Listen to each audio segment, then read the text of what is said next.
Welcome back to our channel.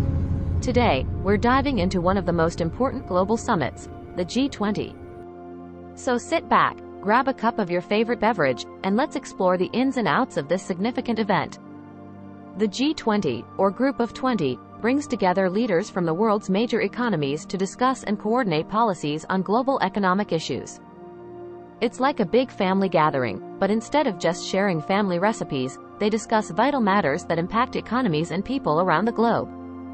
First things first, let's talk about the origin of the G20. It was created in 1999 as a response to the financial crises of the late 1990s, with the initial intention of providing a forum for finance ministers and central bank governors. Later, in 2008, it was elevated to a leadership level, expanding its influence to include heads of state and government. Today, the G20 represents about 80% of the world's GDP and two-thirds of the global population. That's a hefty chunk of the world coming together. Now, you might be wondering who these members are. Well, the G20 consists of 19 individual countries plus the European Union, representing the most economically advanced and emerging economies. The member countries include the likes of the United States, China, Germany, Japan, Brazil, and many others. Together, they represent a diverse range of economic systems, perspectives, and cultures.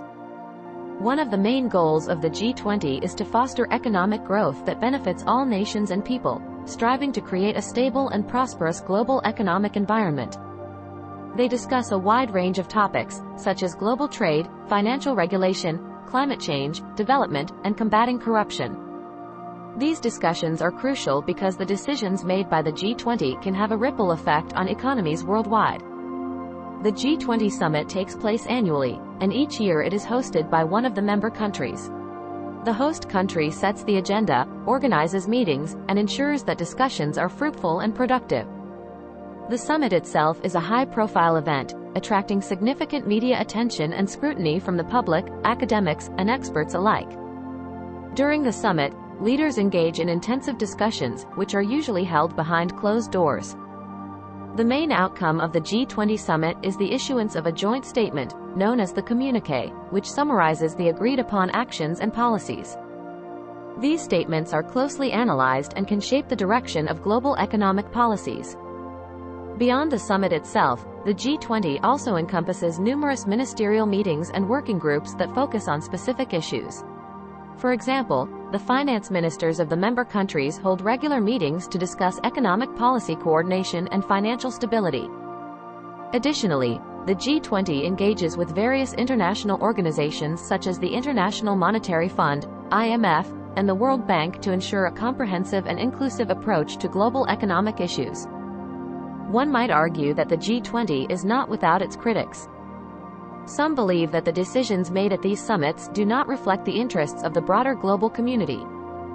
Others argue that the G20 should have a more democratic and transparent structure, allowing for greater input from smaller countries and civil society organizations. These are valid concerns, and it is essential to have ongoing discussions about how to improve the effectiveness and inclusivity of the G20. However, it's important to recognize that the G20 has achieved significant milestones over the years. For instance, during the 2008 global financial crisis, the G20 was instrumental in coordinating responses to stabilize the global economy and prevent a total collapse. This demonstrates the potential for the G20 to act as a catalyst for positive leaders come together and work towards a common goal.